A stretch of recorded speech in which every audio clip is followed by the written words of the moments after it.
Hello guys, welcome back to वाई शायस myself मिल्सी। और इस वाले वीडियो में हम इस चैप्टर का अध्ययन करने वाले हैं। I am really sorry for the delay guys, because पिछले वाले वीडियो में स्लाइड्स इनकम्प्लीट थी, जिस वजह से वीडियो को एंड करना पड़ा मुझे। बट यहाँ पे 10-15 मिनट की बात और है, लगभग उससे भी कम टाइम लगेगा।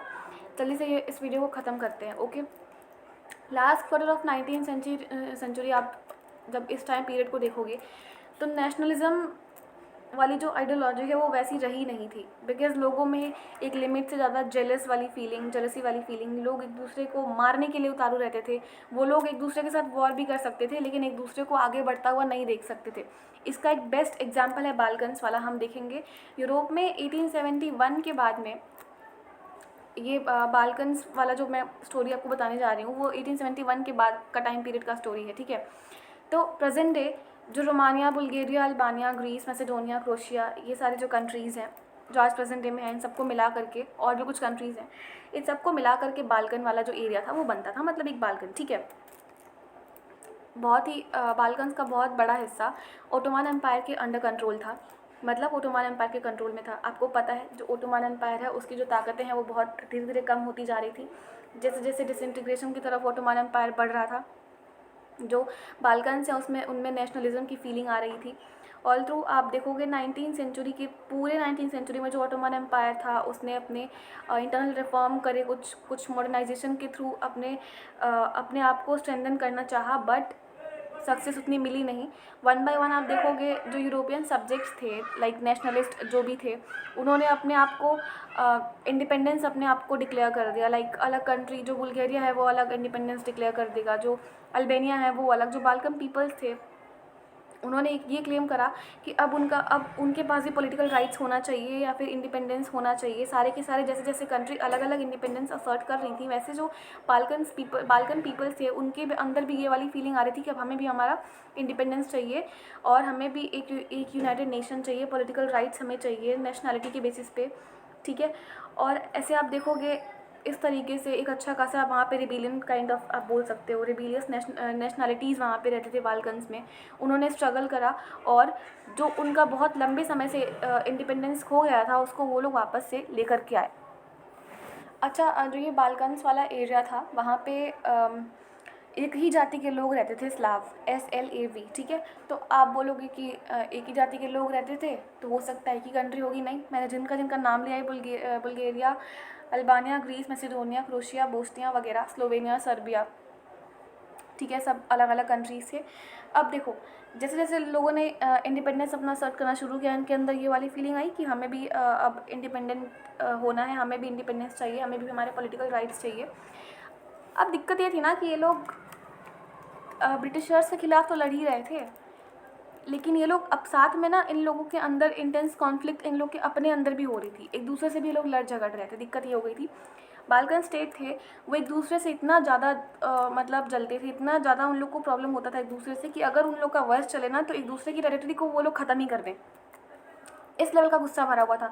जब मैटर बहुत ज़्यादा कॉम्प्लिकेटेड हो गया बिकॉज ऑफ बाल्कन्स की वजह से, उनके अपने इंटरनल राइवलरी की वजह से, जब मैटर बहुत ज़्यादा कॉम्प्लिकेटेड हो गया, इस टाइम पीरियड पे कुछ कॉलोनियल पावर्स आएंगी, लाइक यूरोप हो गया, US वगैरह, जितने भी सारी चीज़ें हैं, Russia, Germany, England, Austria, Austro Hungary, ये सारे जितने भी पावर्स थे। ठीक है, बाकी US वगैरह जो कुछ भी थे, यहाँ पे US के बारे में तो मैं बात नहीं करूँगी, बट हाँ, उसे छोड़ करके बाकी जितने भी कंट्रीज़ थे जो कॉलोनियल पावर थे, उन्होंने आकर के सपोर्ट करना स्टार्ट कर दिया। किसी ने बाल्कन के एक कंट्री को सपोर्ट करा, लाइक किसी ने बुल्गारिया को सपोर्ट करा, किसी ने अल्बानिया को सपोर्ट करा, किसी ने ग्रीस को सपोर्ट करा। ठीक है, तो ऐसे ब्रिटेन ने भी किसी को सपोर्ट करा, रशिया, जर्मनी, हंगरी वाला जो ये जितने कंट्रीज़ थे, इन्होंने भी अपने बाल्कन से अलग अलग कंट्रीज़ को सपोर्ट करे।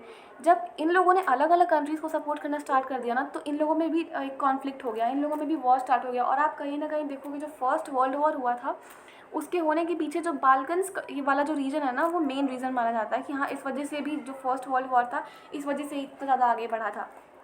क्योंकि जैसे ही जो ये सुपर पावर जैसे इन्वॉल्व हुए, उनके में मान लो हम लोग यहाँ पे लड़ रहे हैं, ठीक है, दो बच्चे लड़ रहे हैं आपस में, दो बच्चे लड़ेंगे, क्या ही लड़ेंगे, बकवास करेंगे वो। अब अगर उनके पेरेंट्स भी इन्वॉल्व हो जाते हैं तो उनके पेरेंट्स कहाँ कहाँ से बातें नहीं लेकर के आएंगे। वहीं वो वहाँ पे भी नॉर्मल से जो कंट्रीज़ थे, बाल्कन्स वाले जो जितने भी कंट्रीज़ हैं वो लड़ाई कर रहे थे, बट जैसे ही सुपर पावर आएंगे उनके बीच में जब टसल क्रिएट होगी तो वहाँ पे कॉन्फ्लिक्ट्स होंगे, कॉन्फ्लिक्ट्स लीड्स टू वॉर, वो वॉर में बदल जाएंगे, तब्दील हो जाएंगे। देन अगेन वॉर में क्यों? क्योंकि जब उन लोगों के बीच में वॉर होगा ना, जब उनमें ये लड़ाई स्टार्ट होगी तो वो ट्रेड के पर्सपेक्टिव से, जोग्राफिकल लोकेशन के पर्सपेक्टिव से, हर एक पर्सपेक्टिव से वो लोग लड़ाई करेंगे और हर एक पर्सपेक्टिव से वो एक दूसरे में कमियां निकालेंगे। देन अगेन इन सबसे हो जाएगा वॉर।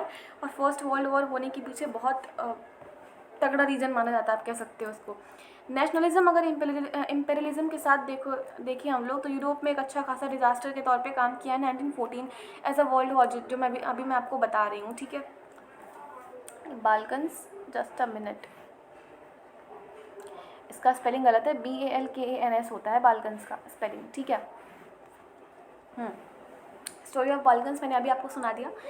इसका एक अच्छा खासा सा इम्पैक्ट देखने को मिल गया था 1914 में, बट मीनवाइल बहुत सारे कंट्रीज़ थे वर्ल्ड में जो कि कोलोनाइज्ड थे यूरोपियन पावर्स के थ्रू 19th सेंचुरी में, हम लोग खुद, ठीक है। और वो उनके खिलाफ वो लोग भी कुछ कर ही रहे थे बेसिकली अपनी इंडिपेंडेंस असर्ट करने के लिए। मूवमेंट्स हो रहे थे, एंटी इम्पीरियल मूवमेंट्स हो रहे थे हर जगह पे। हमारे इंडिया में खुद ही हो रहे थे, नेशनलिस्ट मूवमेंट थे जो चल रहे थे। सब लोग चाहते थे कि हम इंडिपेंडेंट हो जाए, हमारा भी एक नेशन स्टेट बने, ठीक है। इस इम्पेरियलिज्म से हम बाहर आएँ। जितने भी यूरोपियन आइडियाज़ थे नेशनलिज्म के, हर जगह अब वो रेप्लिकेट होने लगे। अब लोगों के लिए खुद का डेवलपमेंट, खुद के नेशनलिज्म का डेवलपमेंट, खुद के नेशन स्टेट का डेवलपमेंट, अब वो सुपीरियर होने लगा। लोगों में जब नेशनलिज्म वाली फीलिंग आई, लोगों ने मूवमेंट्स चालू करे, ऑर्गेनाइज करे। बहुत लॉन्ग टाइम के बाद बहुत सारी कंट्रीज़ को आज़ादी मिल गई गाइस। और ये चैप्टर यहीं पे ख़त्म होता है। सारे के सारे नेशन स्टेट बन गए जिन को बनना था। ये चैप्टर यहीं पे ख़त्म होता है। बस 6 मिनट की बात थी, but I am really sorry for the delay, लेकिन स्लाइड्स इनकम्प्लीट थे, दैट इज़ वाई पिछले वाले वीडियो को हमें बंद करना पड़ा। सो इस चैप्टर को एंड करने से पहले एक इम्पॉर्टेंट इन्फॉर्मेशन, थोड़ा सा सेल्फ प्रमोशन भी बनता है ना। सो जो भी एस्पिरेंट सीरियस होकर के यूपीएससी की प्रिपरेशन करना चाहते हैं, तो यहाँ पे दिए गए व्हाट्सअप नंबर पे हमारे वाइस सर को कांटेक्ट कर सकते हैं। सी नो मैटर वॉट, आप कब से प्रिपेयर कर रहे हो कब से नहीं, बट हाँ आप एक बार सर को कांटेक्ट कर लो, बेनिफिट आपका ही होगा। प्रीलिम्स का लेवल हाई होते जा रहा है, कोई भी एलिमिनेशन टेक्निक काम नहीं आ रही है। सो 2023 के प्रीलिम्स में YCIS के बहुत सारों से बच्चों ने 90+ स्कोर करा है। यहाँ पे कोई ग्रुप्स वगैरह नहीं बनी है। सर की पर्सनल मेंटरशिप प्रोवाइड कराई जाती है, 1-to-1 मेंटरशिप होती है। टीचर्स बट्स पढ़ाने का काम करते हैं। सर के पर्सनल बैच ज्वाइन करो, वहाँ पे आपको बहुत ज़्यादा बेनिफिशियल होगा आपके लिए वो। बाकी की डिटेल्स आपको सर से मिल जाएंगी। So thank you very much, have a great day ahead guys.